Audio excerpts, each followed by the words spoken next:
In part 3, we have to verify that negative of negative x is equal to x for these two rational numbers, x equal to 11 by 15 and x equal to minus 13 by 17. Now let's take a few moments and understand what this equation means. Negative of negative x equal to x. What does this mean? Well, it means that if you have any rational number x and you take its additive inverse, you will get negative x. And if you take the additive inverse of negative x once again, you will get negative of negative x. So what the problem wants us to show is that the additive inverse of x gives you back the original rational number x. So this is what we have to show. So let's take part 1. In part 1, the rational number is 11 by 15. What is the additive inverse of 11 by 15? Well, the additive inverse minus x will be equal to minus 11 by 15, because you just flip the sign of the numerator and you will get minus 11 by 15. And you can verify that this is correct. 11 by 15 plus minus 11 by 15, this will give you 0, because the numerators will add to 0, and this is your x and this is your negative x. So you have x plus negative x equal to 0. But this same equation also shows you that if you think of this equation from the point of view of this number negative x, for this number negative x, if you add x to it, you get 0. So what is the additive inverse for negative x? What is the additive inverse for minus 11 by 15? What number when added to minus 11 by 15 gives you 0? Well, that number is 11 by 15. So we can conclude from this equation that the additive inverse of minus 11 by 15 is 11 by 15. So we can say negative of, or the additive inverse of minus 11 by 15 is equal to 11 by 15.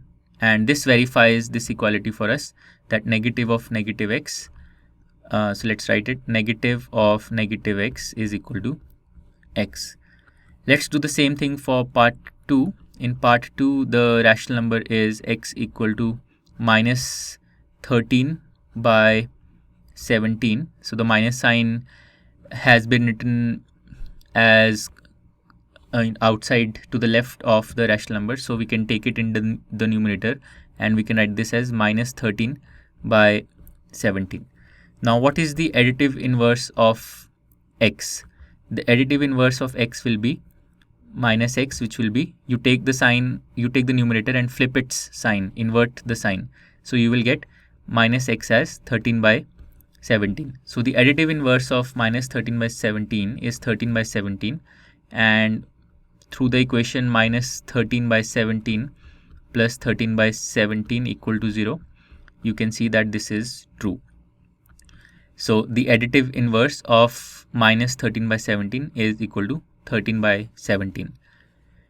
And this is basically your x, and 13 by 17 is your minus x, and this is equal to 0. Now, once again, just as in the first part, these same equations tell you what is the additive inverse of negative x, or of 13 by 17. What number when added to 13 by 17 is giving you 0? Well, that number is minus 13 by 17. So the additive inverse of 13 by 17 will be minus 13 by 17. So we can write the additive inverse, which is negative, of 13 by 17 is minus 13 by 17. From this same equation we can see this, which means that the additive inverse or negative of 13 by 17 was negative x. So the additive inverse or negative of negative x is equal to minus 13 by 17, which is equal to x. So once again we get the we verify the same equation, negative of negative x is equal to x. Well, the argument I used can be stated in a much more concise manner. So for example, if you have x is equal to minus 13 by 17, you have negative x will be equal to just multiply this thing by minus 1, so that will be equal to 13 by 17, and then you have another negative x, and once again multiply this by negative 1, so you will get minus 13 by 17, which brings you back to the x term. But the reason I used the argument I did, the reason I explained it in the way I did, was because in the textbook this is how the argument has been framed. So both arguments are essentially the same, they are just expressed in a slightly different way. Alright, so with that we have completed question number 3. To learn more about how QMath can help you crack school and board exams, explore QMath Leap, a live online classroom program run by highly experienced and committed teachers.